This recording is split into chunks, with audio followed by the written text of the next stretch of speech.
Et si dans seulement 7 jours, tu devenais une personne méconnaissable? Pas parce que tu changes ton style ou ton apparence, mais parce que tu auras appris à maîtriser ton esprit et tes émotions. Ce que tu vas découvrir aujourd'hui n'est pas une astuce passagère.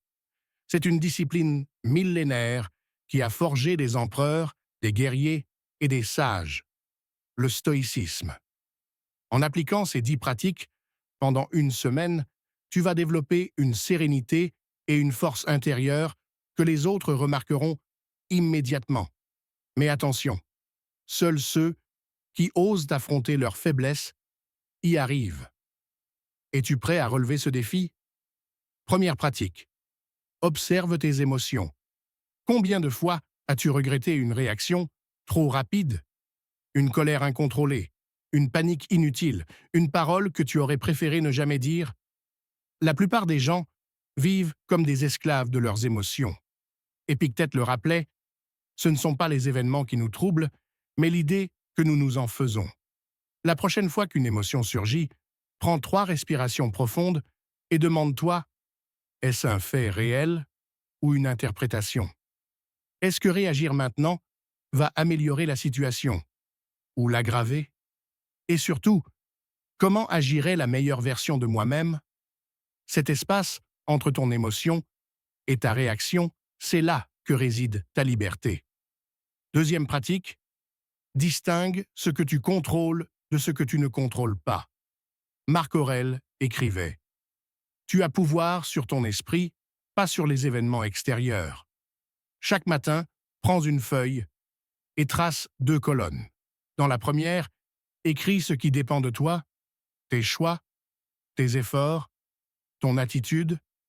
Dans la seconde, note ce qui ne dépend pas de toi. La météo, le passé, l'opinion des autres. Chaque fois que tu sens l'angoisse monter, demande-toi, suis-je en train de me concentrer sur la bonne colonne? Troisième pratique, reste ancré dans le présent. Ton esprit adore inventer des scénarios catastrophes. Tu souffres 2 fois, une fois dans ton imagination et parfois dans la réalité. Sénèque l'avait compris, nous souffrons plus souvent dans notre imagination que dans la réalité. Quand une inquiétude apparaît, demande-toi, ce problème existe-t-il vraiment maintenant, dans l'instant présent?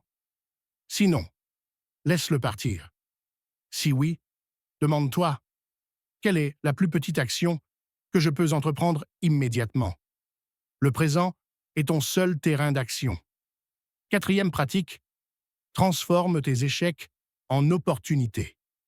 Tu crois que l'échec est un mur, mais pour les stoïciens, il était une porte. Marc Aurèle écrivait « L'obstacle sur le chemin devient le chemin ». Alors, après chaque revers, respire profondément. Demande-toi, quelle leçon puis-je tirer de cette expérience? Écris-la. Puis, passe immédiatement à l'action. Chaque obstacle devient ton carburant. Cinquième pratique. Libère-toi du regard des autres. Combien de fois as-tu renoncé à être toi-même par peur d'être jugé? Épictète l'enseignait, si tu veux progresser, accepte d'être vu comme fou et stupide. Chaque jour, ose une petite action que tu évitais à cause du regard des autres. Porte ce vêtement. Exprime ton opinion. Fais ce choix que tu repousses. Petit à petit, tu découvriras la vraie liberté, être toi-même sans masque. Sixième pratique, cultive le calme dans la tempête. Dans une crise, tu peux perdre tes moyens ou devenir celui à qui tout le monde fait confiance. Marc Aurèle écrivait « Tu as toujours le pouvoir de ne pas avoir d'opinion. Alors, tu seras serein. » Avant une situation stressante, applique la méthode STOP. Arrête-toi. Respire 3 fois profondément. Observe les faits, sans les dramatiser, puis avance avec sagesse. La sérénité est un super pouvoir que peu possèdent. Septième pratique, transforme la souffrance en force. Tu fuis l'inconfort, mais ce que tu fuis te rend faible.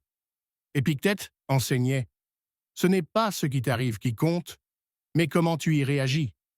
Les stoïciens pratiquaient volontairement le froid, La faim, l'inconfort, pour s'endurcir. Chaque jour, choisis un petit inconfort volontaire. Une douche froide, un réveil plus tôt, un effort physique intense. Ton caractère est un muscle. Il ne se développe qu'avec la résistance. Huitième pratique, décide rapidement, sans hésitation. L'indécision te vole ton énergie et ton temps. Tu veux des garanties, mais elles n'existent pas.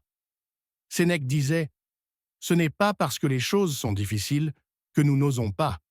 C'est parce que nous n'osons pas qu'elles sont difficiles. » Identifie tes 3 valeurs principales. Puis, pour chaque décision, demande-toi, laquelle s'aligne le mieux avec mes valeurs? Décide et engage-toi pleinement. Une décision imparfaite vaut mieux que l'immobilisme parfait. Neuvième pratique, entoure-toi de personnes qui t'élèvent. Ton environnement façonne ton caractère. Entouré de faiblesse, tu deviens faible. Entouré de force, tu deviens fort. Cherche la compagnie de ceux qui t'inspirent. Réduis le temps passé avec ceux qui t'épuisent. Ton cercle, c'est ton futur. Choisis-le avec soin. Dixième pratique, domine ton esprit et tu domineras ta vie. Tout commence à un seul endroit, ton esprit. Marc Aurèle l'avait compris. La qualité de ta vie dépend de la qualité de tes pensées. Chaque fois qu'une pensée négative surgit, demande-toi, est-ce réel? Est-ce utile? Ou est-ce une exagération de mon esprit? Si ce n'est pas constructif, laisse-la passer. Remplace-la par une perspective plus sage. Un esprit discipliné mène à une vie disciplinée. Voilà les 10 pratiques stoïciennes que tu peux appliquer dès aujourd'hui pour transformer ta vie en seulement 7 jours. Mais retiens ceci, connaître ces principes ne suffit pas. La vraie transformation naît uniquement de l'action. Alors, voici ton défi. Choisis un point par jour et applique-le vraiment. Au bout d'une semaine, tu ne seras plus la même personne. Si ce message t'a inspiré, mets un like, abonne-toi et écris en commentaire. Aujourd'hui, je reprends le contrôle de mon esprit. Ta transformation commence maintenant. La seule question est, vas-tu la vivre ou rester spectateur?